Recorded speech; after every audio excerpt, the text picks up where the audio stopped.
All right, welcome to The Explainer. Today, we're getting into something we all know, but don't always love to admit. You know that really uncomfortable moment when you suddenly realize you're the problem? Yeah, that. We're going to dig into that journey of spotting our own flaws and, more importantly, figuring out what the heck to do next. So let's kick things off with our word of the day, egregious. It's a bit of a formal word, but it just means something that is so bad, it's impossible to ignore. Like outstandingly, conspicuously awful. And you're going to want to hang on to that word because we're about to explore a story from someone who realized a pattern in their own life was, well, truly egregious. So let me ask you something, and you can just be honest with yourself here. What's the worst excuse you've ever given for doing something a little questionable? Come on, we've all got them. Those little justifications we spin up when we're not at our best. And that's exactly where today's story begins. So, our first stop is all about that really tough initial step, just acknowledging that there's a flaw in the first place. This is where the story gets incredibly real and honest. Now, listen closely to how this is phrased. A logically bad person. This isn't just about feeling emotional or cranky. It's a conscious realization that when they're totally wiped out, their actual logic gets twisted, and it leads them to make bad, unfair decisions.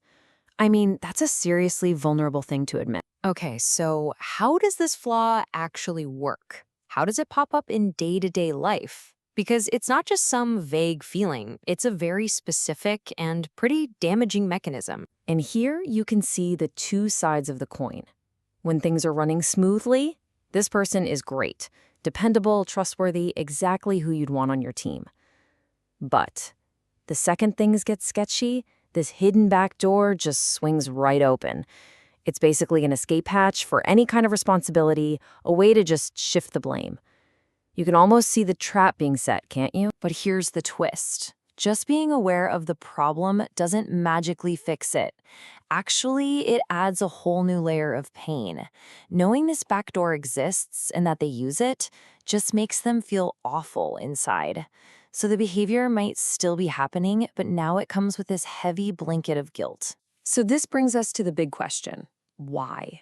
Why would someone keep doing this, even when they know it's wrong and it makes them feel terrible? Well, the answer seems to be buried in all this inner turmoil and a surprising emotion that feels, weirdly, like a shield. You can almost hear the defensiveness in this question, right? This is the rationalization kicking into high gear. It's like, hey, why should I have to be my best self if it feels like nobody else is even trying? It's a justification that comes from feeling let down, like you're carrying all the weight. It's a very human reaction, even if it is a flawed one. And right there, that's the trigger. It's that feeling of being completely and totally overwhelmed. When the weight of the world feels that heavy, all the normal coping skills just short-circuit. And that hidden back door of blame and anger, it suddenly starts to look like a pretty good option. It's not about logic anymore. It's about pure survival. And this really shows the paradox of anger. It feels easier than actually trying to be precise and deal with the real problem. It's so much easier to just be mad at the world. There's this constant tug to go there because somehow it feels safer. It builds a wall. But that last point, man, it's a subconscious call for help. The anger isn't the real issue. It's a signal flare, hoping someone will see it and help pull them out. But you can't just keep lashing out forever. Every story like this has a turning point, that moment of clarity when all the justifications just crumble away. This is the moment we're calling the cracked compass. This is such a great way to put it. A cracked compass isn't totally useless. It still points.